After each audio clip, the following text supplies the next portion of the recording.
ప్రియమిత్రులకు శుభోదయం.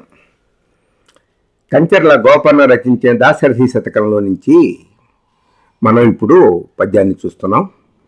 పరధనముంకరించి పరభమలనంటి పరాన్నమబ్బినన్ మురిపమకాని మీదనగు మోసమెరుంగదు మానసంబు దుస్తరమది కాలకింకర గదాహతిన్ పాల్బడనీక మమ్మునే తరిదరి చేర్చి ప్రోచెదవు దశరథీ కరుణాపయోనిధి. ఇంకా కంచర్ల గోపన్నని గురించి, భక్త రామదాసు యొక్క శైలిని గురించి మనం మాటి మాటికి చెప్పుకోవాల్సిన అవసరమే లేదు. ఏదరి చేర్చి ప్రోచెదవో ఎన్నోసార్లు ఎన్నో రామదాసు కీర్తనల్లో ఆ పదాన్ని ఆయన వాడుతున్నాడు, వాడాడు కూడాను.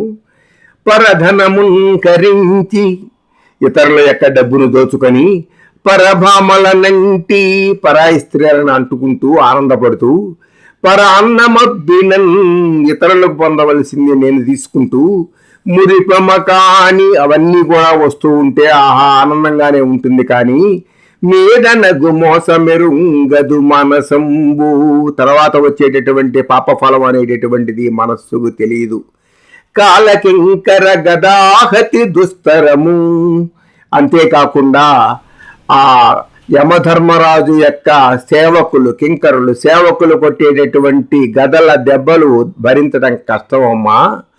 ఆ గదాహతిని పాల్పడనీక అటువంటి దెబ్బల నుంచి మమ్మల్ని కాపాడి ఏ తరి చేర్చి ప్రోచెదవు. ఈయన మాత్రం తప్పులు చేశాను అని ఒప్పుకుంటున్నాడు, ఆ దెబ్బలు మాత్రం పడకుండా మమ్మల్ని ఏ విధంగా ఒడ్డుకు చేరుస్తావో చెప్పవయ్యా రామచంద్ర అంటున్నాడు. ఎందుకయ్యా అంటే తాను చేసిన తప్పుల్ని ఒప్పుల్ని కూడా చెప్పుకున్నాడు. నీకు చేయించినటువంటి నగలు ఎవడబ్బ సొమ్ము అనుకున్నావు అని ప్రశ్నించగలిగినటువంటి భక్త కవి ఆయన. అందుమూలంగానే ఆ కాలకింకర గదాహతి దుస్తరము అది పాల్పడనీక మమ్మునే తరిదరి చేర్చి ప్రోచెదవు. ఏ విధంగా ఆ దెబ్బల నుంచి మమ్మల్ని కాపాడుతావో. ఎందుకయ్యా అంటే పరధనము, పరభామలు, పరాన్నము అనేటటువంటివి పొంది ఆనందపడుతోంది ఈ మనస్సు, కానీ అది పాపం అనేటటువంటి దానికి తెలీదు. ఆ పాప ఫలితం పైన అనుభవించాల్సి వస్తుంది. దాని నుంచి మమ్మల్ని కాపాడవలసింది అని కోరుకుంటున్నాడు. పరధనముంకరించి పరభామలనంటి పరాన్నమబ్బినన్ మురిపమకాని మీదనగు మోసమెరుంగదు మానసంబు దుస్తరమది కాలకింకర గదాహతి పల్పడనీక మమ్ము ఏ తరిదరి చేర్చి ప్రోచెదవు దశరథీ కరుణాపయోనిధి.